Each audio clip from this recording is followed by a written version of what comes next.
Hello folks, welcome back to the channel. Yes, I'm flying the Comanche once again, but this is a different version. I'm building the hours up on this one with different modifications. I love this bird so much. Friggin' do, it's the best GA aircraft on the market right now. It still is really, although I've got a feeling there's going to be some competition for this, although in a different segment, and that is the Black Square Duke, which I'll be showing on the channel very soon, if not already, depending on when this goes live. But anyway, yeah, VR 2024, what a strange year it's turning out to be already.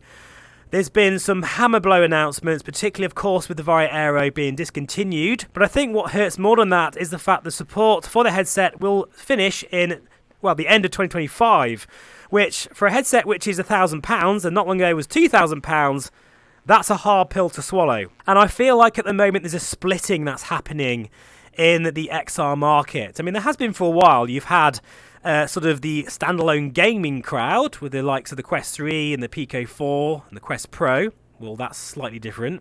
And then you have PC VR, that is the Valve Index, Riva G2, all those kind of things, which is sort of the mid-range price point. And then you have the high-end stuff like the Varia XR3. That's what it used to be like. But now, at this point in time, it feels like mid-range PC VR is, well, I don't want to say dead, but it's hibernating, that's for sure. It really is. And I was really hoping Pico would pick up from where HP left off, with a Pico 5 Link or something like that. But that doesn't look like it's going to happen.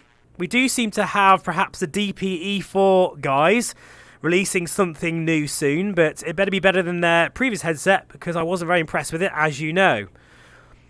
So PC VR, in terms of actual DisplayPort connection headsets, it's taking quite a long break. I don't want to say the word dead. I don't believe that's the case yet, but it's not looking very good.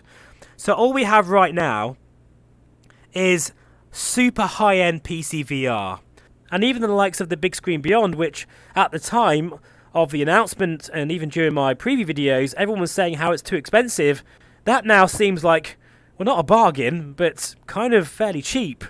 And even the Pimax Crystal, which seems quite good value for money now, although it's not perfect by any stretch of the imagination. It can be quite clunky sometimes, even for me. But, I cannot live without these visuals I'm seeing right now. With the QLED display, spheric lenses, it just looks absolutely phenomenal. It really is the best image in VR.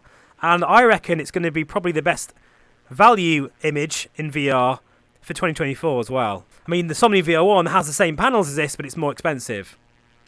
Talking of which, the Somnium VR1 perhaps is a bit more compelling to you as well, and I really hope that I'm going to have a chance to really get deep dive into the headset, having it here in my man cave so I can live with it day to day, because that's the important thing really. It's all very well going to see it, and I loved meeting Art and the team. I can see how passionate they are about this headset, absolutely fantastic, but I really need to have the headset here to see what it's all about, because it is expensive. And again, I think it's going to be unobtainable for most people. And it's very close to the XR4.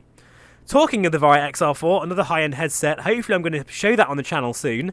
And I was thinking about buying one anyway. But since the sort of announcement of the very short cycle of updates for the Aero being the end of 2025, what does that mean for the XR4 as well? A $4,500 headset with a lifespan of probably 3 years or so. I just don't know what the situation is there. And that would be even more of a harder pill to swallow. In some ways, I think the Somnium VR1 is probably a surer bet, because Arta, I do believe, is going to really support this headset long term. And because of its open source nature, there's more of a chance that even if Somnium just decided to disappear, the headset could still work for absolutely years and years into the future. So there is a splitting right now. You've got the Apple Vision Pro and all those high-end headsets, which, even though I'm not interested in them personally, it's such an important time for them to succeed. Apple do have a track record of nicking other people's ideas and making them mainstream. Well, this is their chance to do it with VR, and I really hope it succeeds. So a very, very tricky time for VR in general, guys. It really is. And then, I'm thinking about the Quest 3. Thank God it exists, because for most people, that is working as a flight sim headset, even for those with a 30 series graphics card. So that is great news. I still think that the Rio G2 is a sharper headset in the centre, but with those lenses, of course, the pancake lenses, you get a much wider sweet spot, which gives the impression of it feeling sharper. I just wish it had a DisplayPort connection, but we'll gloss over that. I've moaned about it too many times now. I know why they didn't do that. It's just a shame, because imagine what that headset could be. Oh my god, it would have been incredible. It really would have. I just feel like we're so close to the perfect PC VR headset, but it just hasn't happened. Valve, can you come to the rescue in 2024? Who knows? I'm not even sure what Pimax are doing this year, whether the 12K QLED is going to be released, and I hope that they've learnt from all of the things about the Crystal and putting that into that headset, or maybe something else. I just don't know. But it's going to be one hell of a ride. That is something for sure. And I'm looking forward to seeing how this year pans out. But at the moment, things are looking very bleak for the casual VR user. And it seems at the moment, there's only the really high-end, expensive stuff, like the VR1, the XR4. I would class the Crystal as expensive, but very good value for money considering everything else on the market. But it's still expensive. I think it's unfeasible to think of a headset coming to market at around £600 like the Rio G2. The inflation and everything else in the consumer space, technology, just in life in general, means that we're looking more realistically about £800-900. But I think if that happened, that would be amazing. But even then, I think it's a hard push for any manufacturer.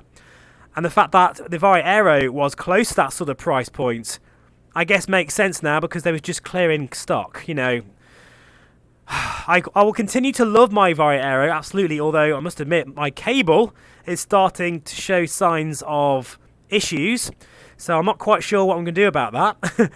Basically what's happened is the cable is starting to fray a little bit on one of the edges, so I'm going to need a new one, and I'm not sure where I'm going to get one from.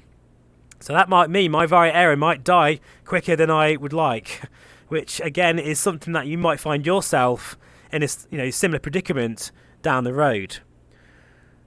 So a complex situation to think about, and I'm just basically ranting here as I'm flying in this beautiful Comanche. Please, as always, let me know your thoughts. It's going to be an interesting year, that is for sure. Thank you so much for watching, as always. I truly appreciate it. Please feel free to subscribe, and I'll see you again very soon. Take care. Bye for now.